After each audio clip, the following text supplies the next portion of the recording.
Hey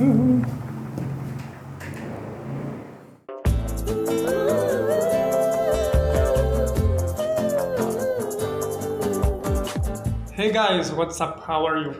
Today I'm going to talk to you about a very important subject if you're going to a country where you don't know the language and you want to start speaking right away.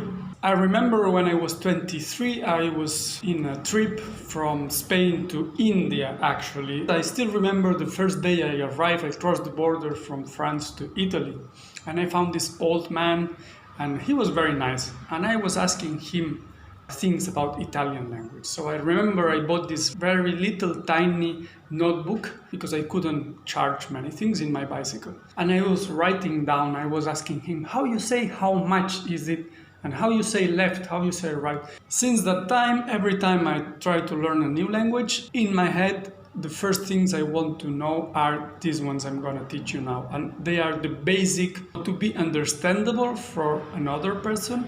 And it's the basic things you will need. The error many people do is that if you're learning a language in school, you're going to learn proficiency and to be perfect in what you say and being very correct. And that's okay. I mean, it makes sense if you're in a school, but if you go to a new country, what you need is to be understandable right away. So here are these things that for me are most important in a new language. And now we have the car from the neighbor. Okay, I think it's good. So let's get started. First, we have some verbs, very common, that we use a lot in Spanish and that you will need from the first moment. As you know, in Spanish, we conjugate the verbs. So if I say the verb to eat is comer, it's gonna be yo como, tú comes, él o ella come, nosotros comemos, vosotros coméis, ellos comen. The very nice thing, at least in Spanish, is that even if you don't conjugate, everybody's gonna understand you. It's gonna be weird, but everybody gonna understand you. So if instead of say yo como, you say yo comer, tú comer, él comer, everybody gonna know what you mean. That's a very nice point. You just need to learn the infinitive in some important verbs, and then you can just go on. We have verbo tener, to have, tener. You can say yo tener, tú tener, it doesn't matter, but it's very important. For example, if you're hungry, in Spanish, we are not hungry, we have hungry. Yo tengo hambre, o estoy hambriento, but usually, at least in Spain, we say tengo hambre. So you can say yo tener hambre. Of course, you need to learn yo, tú, él o ella, nosotros, vosotros, ellos o ellas. This at least you need to know because you will need it to know who you're talking about. Or at least you and me, tú y yo, because this is the most you're gonna use. Another very important verb is to go, ir. If we conjugate it, is yo voy, tú vas, él va, nosotros vamos, vosotros vais, ellos van. But again, you don't need to conjugate it. So you can say yo ir al hotel. I'm going to a hotel. Yo ir a la playa. I'm going to the beach. And everybody's going to understand you. Another verb is verbo ser, to be. You can say yo ser cansado. I am tired. Yo ser inglés. I am English. Yo ser tu amigo. I am your friend. And tú ser, él ser. Thanks, mobile phone. Tú ser, él ser. Everybody ser, it's enough. Another very important verb is verbo hacer. And this is good if you're English speaker because in English you have to do and to make. In Spanish we don't have this differentiation, so we only have hacer. So yo hacer, tú hacer, él hacer, etc.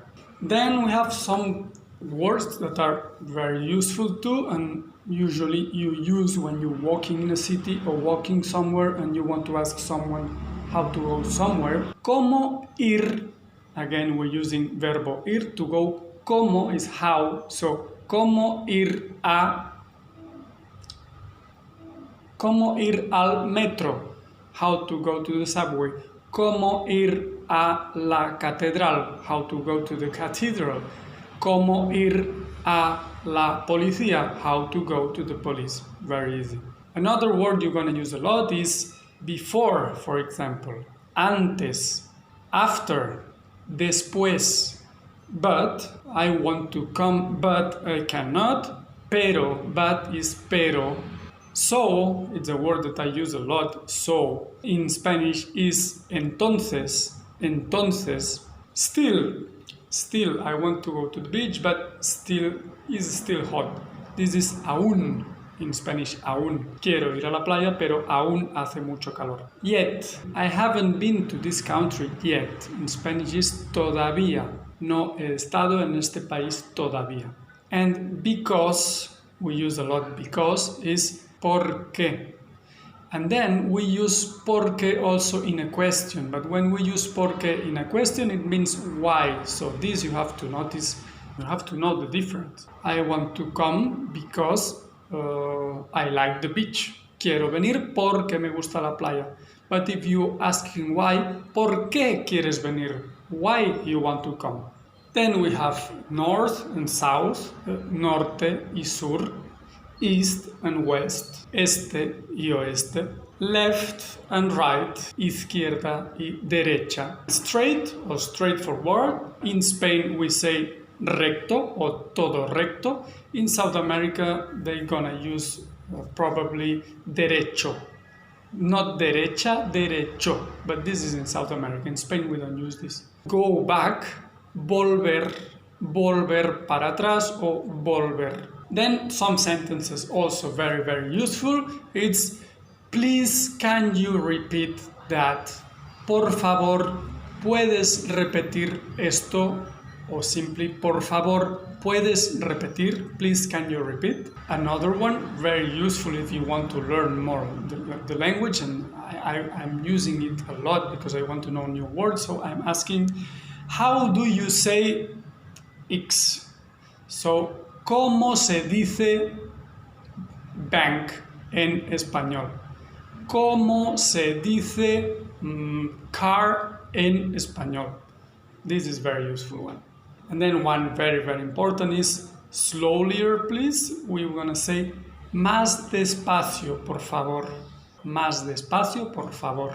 I don't understand. No entiendo. No entiendo. In South America, in many places, or maybe Central America, they are gonna say no comprendo.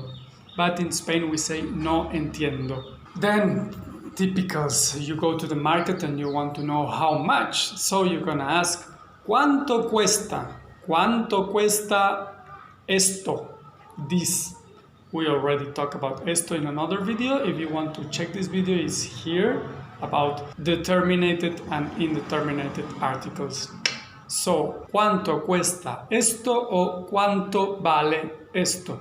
Depends where people use vale or cuesta. In Spain, usually we're gonna say cuánto cuesta. O ¿qué precio tiene? What is the price? ¿Qué precio tiene? But with cuánto cuesta, you have enough. Then if it's expensive, you can say, oh, it's expensive. Es caro. Es caro o es muy caro. It's very expensive. O, oh, that's cheap. Es barato. Es muy barato.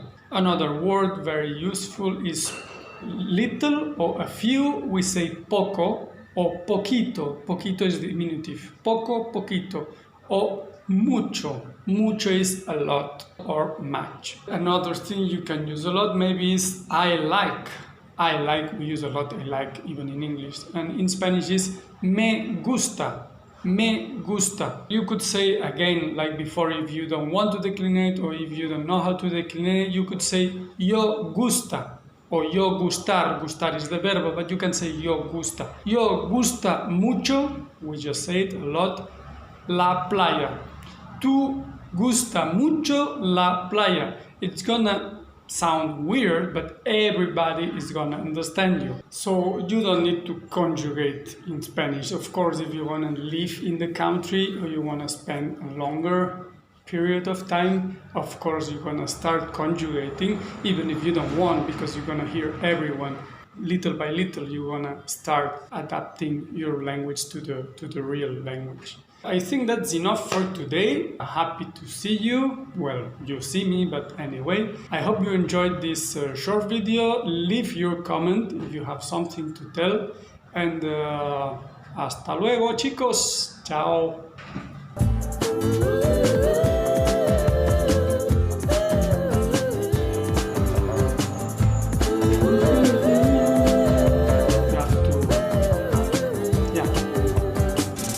Já sei namorar, já sei beijar de língua, agora só me resta sonhar.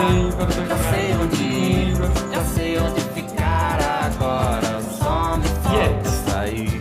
Não tenho paciência pra televisão, eu não sou audiência para a solidão. Eu sou de ninguém, eu sou de todo mundo. Me quer bem, eu sou de ninguém, eu sou de todo mundo. Puta vamos, cabrón de merda. Calles la puta boca, joder. Puta, tío. No molestes, don't disturb, hijo puta.